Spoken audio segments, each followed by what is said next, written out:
Once upon a time, in a distant land nestled between magical forests and towering mountains, there was a beautiful kingdom. There lived a young prince who longed to find and marry the most beautiful girl in the world. The prince had heard tales of a maiden whose footsteps made flowers bloom and whose name the birds joyfully sang morning and evening. People knew her as the daughter of the Queen of Flowers. But she had vanished years ago. Dragons had kidnapped her and imprisoned her in a secret place no one could ever find. Many brave souls set out in search of her, but none ever returned. The prince left his golden palace behind and set out on unknown paths with determination and courage in his heart. He passed through dense forests and crossed stormy rivers. One night, the prince met an old woman sitting beneath a willow tree. Her silver hair glistened in the moonlight, and her eyes sparkled with wisdom. "I know who you seek, brave prince," she whispered in a hushed, rustling voice. "Take this bell. Ring it once, and the King of Eagles will come to your aid. Ring it twice, and the King of Foxes will appear. Ring it thrice, and the King of Fish will guide you." The prince accepted the bell with reverence and continued on his journey.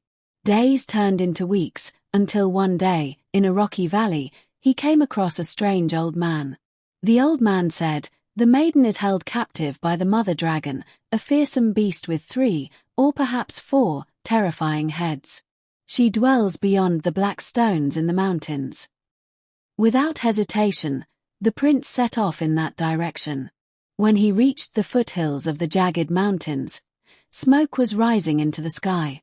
The prince entered a vast cave, where the smell of fire and glowing eyes greeted him.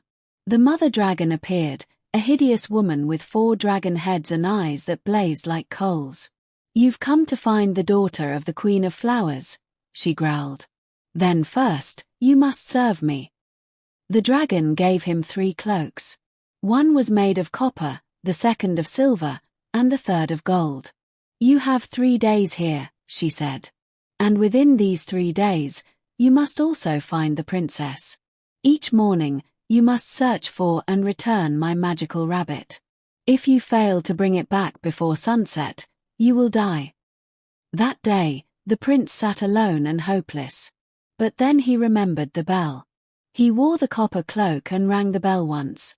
The King of Eagles came soaring down to help him, and from the clouds, he snatched the magical rabbit and brought it before the prince. The prince thanked the eagle. That day, he searched everywhere for the Princess of Flowers but could not find her. On the second day, he wore the silver cloak and rang the bell twice. The Queen of Foxes came running to his aid. She followed the rabbit's scent through bushes and shadows, and found it, presenting it to the prince. The prince thanked the Fox Queen. Again, he searched far and wide for the Princess of Flowers, but she remained hidden. Now came the final day. The prince wore the golden cloak and rang the bell 3 times. The King of Fish came swimming to his aid. He dived into the depths and returned with the rabbit. The prince was overjoyed. That night, he discovered the enchanted cage where the princess was held captive.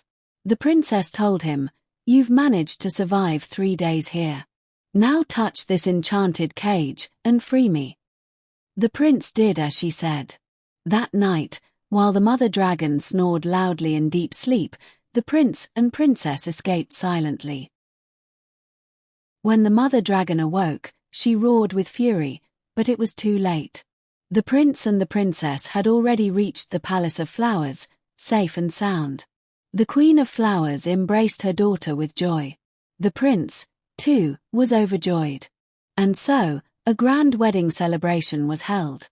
That day, the entire palace was adorned with flowers. The prince and the Princess of Flowers were married, and together they began a new life.